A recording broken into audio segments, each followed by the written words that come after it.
1. I think I should preface this story by saying I am the oldest of 3 kids, and a female with 2 younger brothers. At the time of this event, I was about 13 years old, while my brothers, Keith and Landon, were 11 and 7 respectively. For most of our lives until that point, my mom had been staying at home, but with all of us now being school age, she had gone back to work, while my father worked full-time as well. This meant that I was often home alone with them. I came home first from my middle school and was there to supervise them as my young bossy self loved to do. It was one of those lazy, boring days that will never leave my mind. My brothers and I had decided that today we were going to put our rabbit on its new leash that we had bought it and take him outside to play. I was finishing strapping on the harness that was intended for a cat, while Keith was watching the Weather Channel on TV, and one of the few moments he would sit still and was able to tame his ADHD. I finished leashing up Fluffy and we walked outside. Keith proceeded to tell me about the thunderstorms that were set to come down that afternoon. Classic, I know. He added that the woman on TV had said, "A few storms may be severe." We were used to these summer storms, and knew we still had time to be outside before any hint of rain even started. While we were outside, our neighbor's son came over to say hi. He was close to Keith's age, and they were pretty friendly with each other. He and Keith took off down the street on their bikes, and I was left with Landon and Fluffy in our front yard.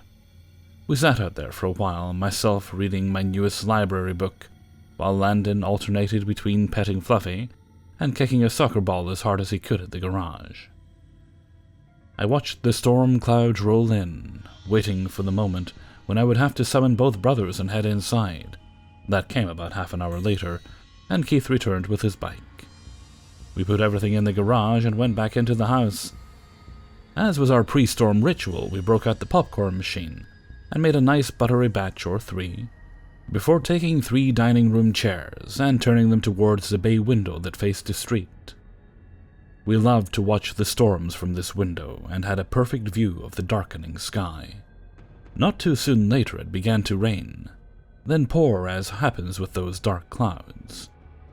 I remember this storm was not particularly horrible or anything, but I still had this weird feeling in my gut as though something was wrong. I pushed it aside and continued throwing popcorn in my mouth as lightning began to strike. Again, it was not a particularly bad storm, and we did not get hit by the severe part of it, but it lasted a while, and it was pretty dark out. That was when my brothers and I heard a sharp knock at the back door, and then the doorbell began to ring rapidly. The way our house was set up, we were facing the street, but we could not see into our driveway due to the large tree blocking that side of our view. Because of this tree, we had not seen anyone approach the back door, so it took us by surprise. I thought it might be a neighbor who got caught in the rain, or perhaps who had lost power and needed something. I got up and started walking to the back door, but paused to do our safety check. There was a window on the side of the house that faced the breezeway where the back door was. It was not directly next to the door, but if I stood and craned my neck, I could see whoever was standing at the door and ringing the bell. My mother made sure to teach us this trick and tell us to do it every time we went to answer the door, to make sure it was someone we knew. As I stretched upwards to see who it was, I felt my heart drop. I can still feel that sense of dread even now. At the door stood a large man in a black hoodie. He was pressing his face to the glass window pane on the door, cupping his hand above his head and trying to look into our kitchen. I quickly dropped away from the window and went into big sister mode. I gathered Keith and Landon in the dining room and told them to go set up the Xbox in the basement so we could play some games. I said the storm was boring and that Mom had said we could have extra screen time. With that, they got up, but I directed them around to the basement stairs the long way, the way that kept them out of sight of the back door's window. I told them I would be right down. I was just going to make more popcorn. Now, this was before I had a cell phone, and the landline was in the kitchen attached to the wall, so if I wanted to call someone, I would be in direct sight of the man at the back door. I was trying to figure out what to do when I heard the loudest bang sound coming from the back door. Without thinking, I grabbed the fire poker from our fireplace and ran towards the back door, waving it wildly around my head. I saw the man had taken a wooden bat and was beating at our door, perhaps trying to break the lock. I'm not really sure. I waved the iron rod in my hands wildly and screamed, hoping to call his bluff. "I've called the police and they're on their way. Get off my property before they get here." I must have looked pretty pathetic, but I think I startled the man. He looked up at me, pausing his beating of the bat. He appeared to be startled, and I was glad. He dashed away from the door and ran up the sidewalk. I was so relieved to have him gone that I forgot all about actually calling the police, and instead ran downstairs to meet my brothers and play Xbox, and try to forget all about the incident. I also didn't tell my mom, and told my brothers not to, as I didn't want her to stop working or even worse, hire a babysitter.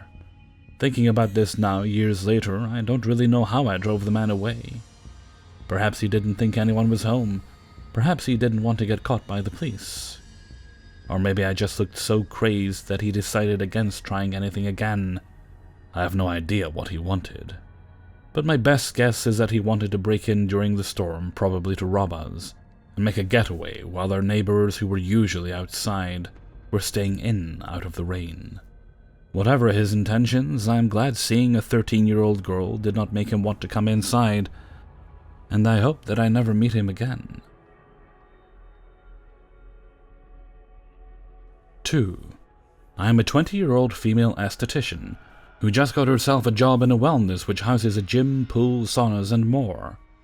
In my short time working in the wellness reception, sauna, and beauty salon, where I had the pleasure of working and talking with many people who visit us for recreation and relaxation, most of my out-of-salon work is in the reception area, which also houses a small coffee shop and bar, where most of our customers take coffee or a shake before entering the pool area. We use a check-in system with bracelets, which we program to open certain areas of the wellness according to what package a person pays for. For instance, if a person wishes to use saunas and the pool, then we program the bracelet to be usable on the doors leading to those areas. But sometimes the program freezes up, and my misfortune of this happened the second week of my employment. Of course, I didn't know this could happen, and I wasn't informed on what to do in such a situation. My co-worker stood behind me, and we both talked while two well-groomed men approached. Both were obviously into the fitness scene. I of course offered a greeting and looked up from the chair of the reception desk to my left, where there is also a door to wellness.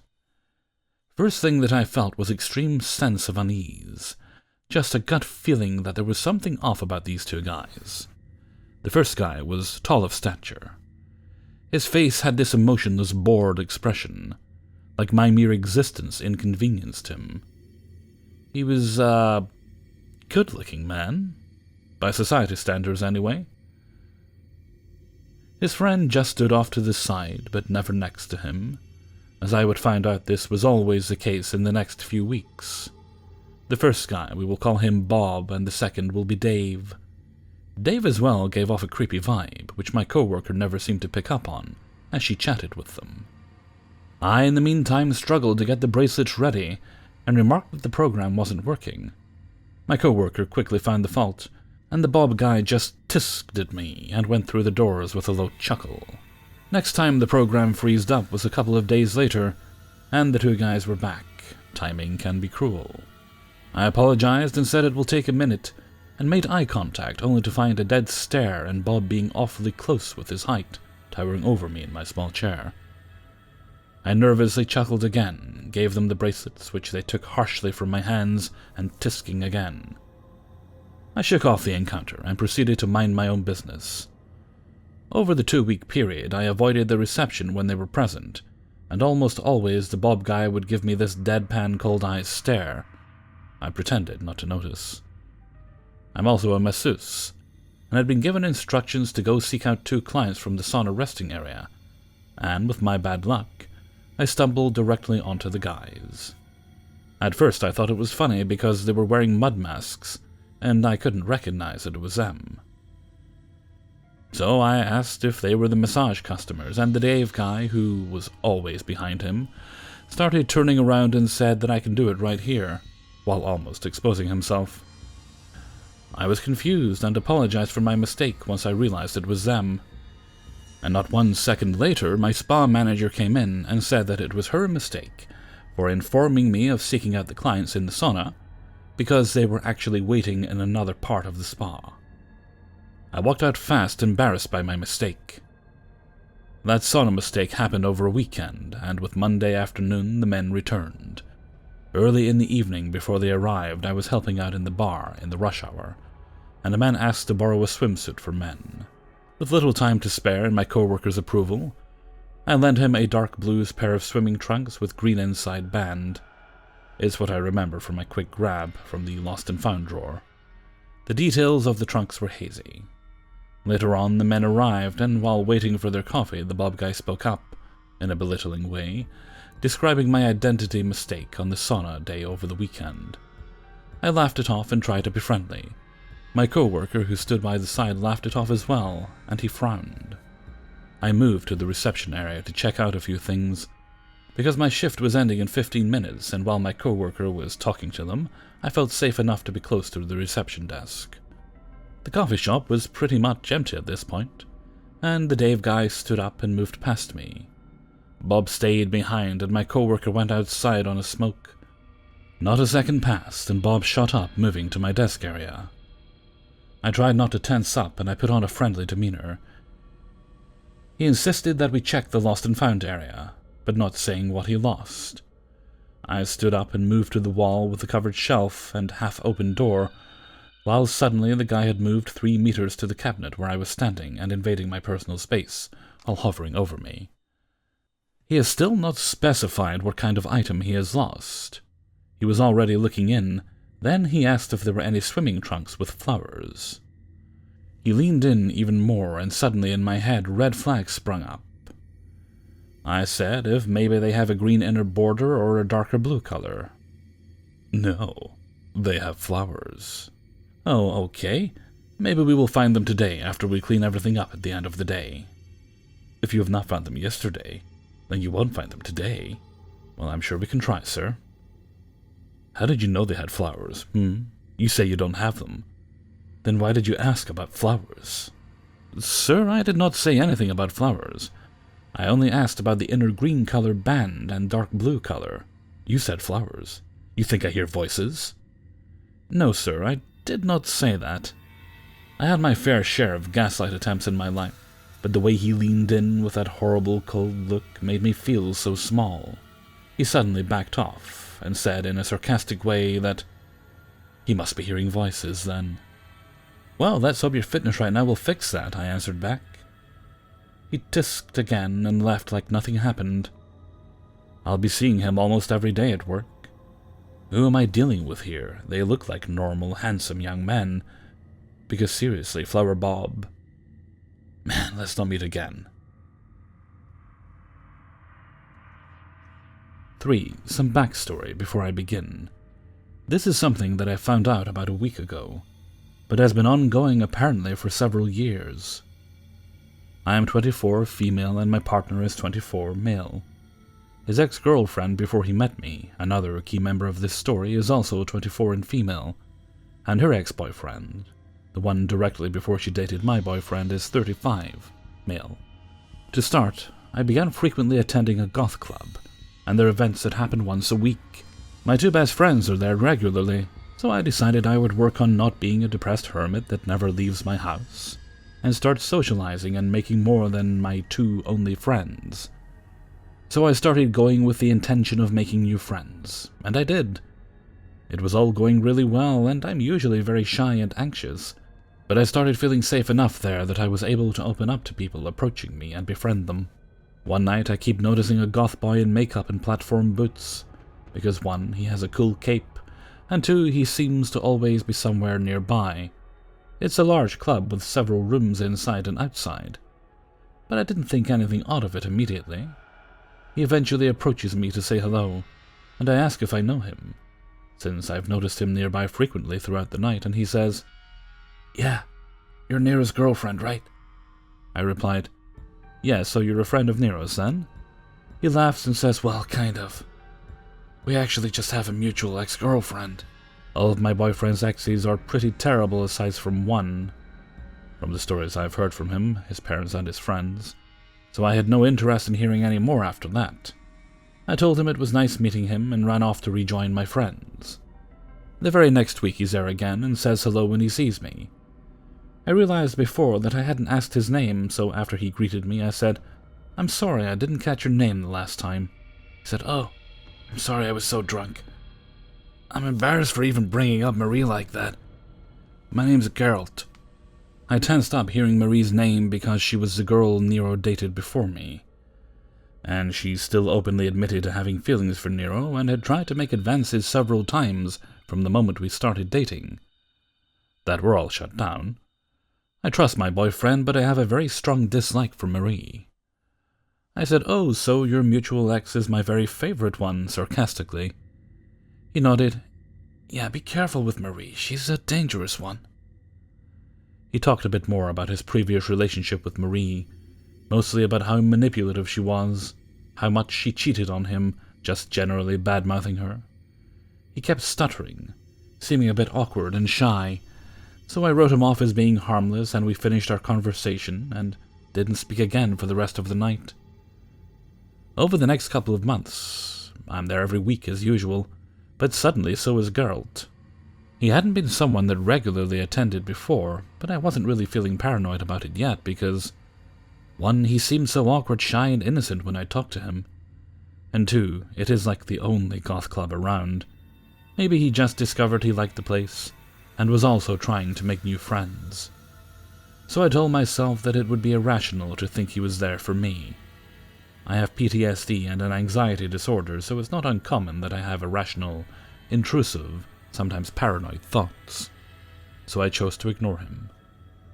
One afternoon, Marie calls Nero as he and I were laying down and watching a movie. She wanted to catch up and see how he's doing. They had been friends for years before they dated, and while I don't particularly like her, I trust him, and I would never try to dictate who he can and can't be friends with. He has a pretty short casual conversation, asks if she needs anything else, and then hangs up the phone. I told him, "Oh, that reminds me, I forgot to tell you, I met one of Marie's exes a little while ago." He laughs and asks which one. I said his name was Geralt, and my boyfriend's smile immediately fell from his face, and his eyes went huge. All the color drained from his face. "Did you say Geralt? Where did you meet him? What did he say?" Feeling panicked by his reaction, I'm stuttering. "Nora and I were at a goth club one night, and he asked if I was your girlfriend." My boyfriend starts freaking out. I should mention that he has severe mental disorders, one of them being a panic disorder, so he's on the verge of having a panic attack, and I'm trying to calm him down in all of my confusion. When I finally get him calmed down enough, he starts to explain. Before him and Marie dated 5 years ago, she had broken up with Geralt for having abusive and obsessive behavior. Afterwards, Geralt began stalking Marie. He would wait outside of her house, wait for her to leave, and follow her everywhere she went, never confronting her, just watching, and writing it all down in a journal. Writing down what she was doing, how it made him feel, writing down all the little things she did throughout her day. In this journal, he also wrote about how he was sorry for cheating on her, telling her about the 2 girls he cheated on her with, a 16-year-old and a 17-year-old, and he was 30 years old at the time. It was already odd, in my opinion, that he was a 30-year-old dating the 19-year-old Marie, but he also cheated on her with underage girls, and he openly admitted it in this journal. And when Marie started dating Nero, he began following Nero as well. Another important thing to know about my boyfriend is that he has schizophrenia. Nothing could possibly be worse to a paranoid schizophrenic trying to create stability in his life than an actual stalker following him around, making him feel that much more paranoid. Geralt followed them around, writing about both of them in the journal. He printed screenshots from their social media accounts and pictures of them he'd taken, pasting them into his horrifying journal. And then Geralt waited for Marie and Nero to be at her house. And then he left this journal, full of horrors, at her doorstep. Obviously, both of them panicked when they read the contents. Nero begged Marie to go to the police, but she didn't want to. Something about her child and being scared of it making her look like an unfit mother. I don't know. Nero broke things off with Marie due to incompatibility, and a year later we met, and ended up dating pretty quickly. But unbeknownst to him, Geralt had never stopped stalking Nero. We discovered he would make fake accounts just to try to check in and see what Nero was doing, since he'd blocked all of Geralt's accounts that he knew of. We find it out that Geralt had added Nora, mine and Nero's close mutual friend, and of course on her Facebook there are lots of pictures of the three of us together, which is how Geralt found me. And I typically accept friend requests with a decent number of mutual friends, so Geralt had added me from there before we'd met in person, realizing that I was Nero's current partner. I'm pretty open about a lot of things, which I'm now realizing can be a negative thing, with most of my posts set to public. I'm always posting pictures of Nora and myself at this goth club every week. So he knew that he could run into me there, and I'm sure hoping that Nero or Marie would be there as well. But since learning about all of this, I started looking back through photos from the weekly events, and I'm finding him somewhere in the background near me numerous times without me knowing. He played the shy, awkward card, and I really fell for it. I was stupid, and fell for it. Yesterday, talking to other friends about my discoveries, showing them who he is, even multiples of them have said, "Oh yeah, I thought you were friends with him because I always saw him following you and Nora around." I felt so nauseous I wanted to vomit. I somehow was so oblivious. I didn't even realize that my boyfriend's ex's ex had been stalking me, following me through the club, appearing in every room I'm in when I'm in it. Nero showed me pictures of the journal entries, and it was horrifyingly scary. My stomach dropped and I felt sick. How could I have been so obviously naive? My safe space no longer feels like it's safe anymore. He just spreads his obsession, continually growing and latching onto others involved, while he's still following Marie.